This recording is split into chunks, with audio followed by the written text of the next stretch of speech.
اس روز ایک فریق بہشت میں جائے گا اور ایک فریق دوزخ میں، اور اگر اللہ چاہتا تو ان کو یعنی تمام انسانوں کو ایک ہی جماعت کر دیتا، لیکن وہ جس کو چاہتا ہے اپنی رحمت میں داخل کر لیتا ہے، اور ظالموں کا نہ کوئی یار ہوگا اور نہ کوئی مددگار۔ کیا انہوں نے اس کے سوا دوسروں کو کارساز بنا لیا ہے؟ سو کارساز تو اللہ ہی ہے، اور وہی مردوں کو زندہ کرے گا، اور وہ ہر چیز پر قدرت رکھتا ہے۔ اور تم لوگ جس بات میں اختلاف کرتے ہو اس کا فیصلہ اللہ کی طرف سے ہوگا۔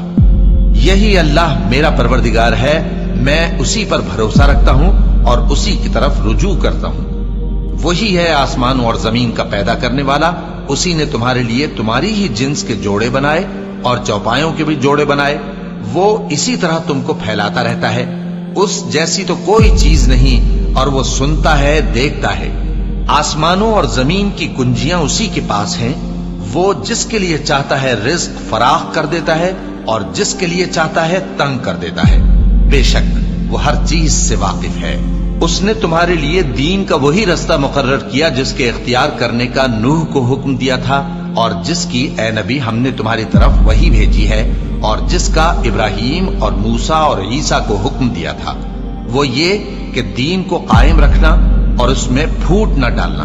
جس چیز کی طرف تم مشرکوں کو بلاتے ہو وہ ان کو ناگوار گزرتی ہے، اللہ جس کو چاہتا ہے اپنی بارگاہ میں برگزیدہ کر لیتا ہے، اور جو اس کی طرف رجوع کرے اسے اپنی طرف کے رستے پر چلا دیتا ہے۔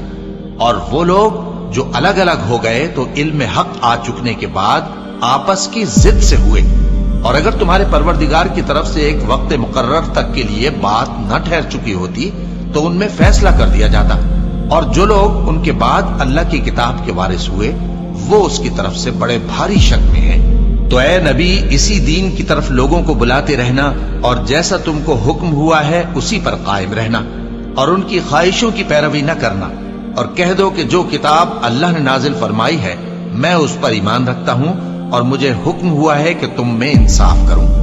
اللہ ہی ہمارا اور تمہارا پروردگار ہے، ہم کو ہمارے اعمال کا بدلہ ملے گا اور تم کو تمہارے اعمال کا۔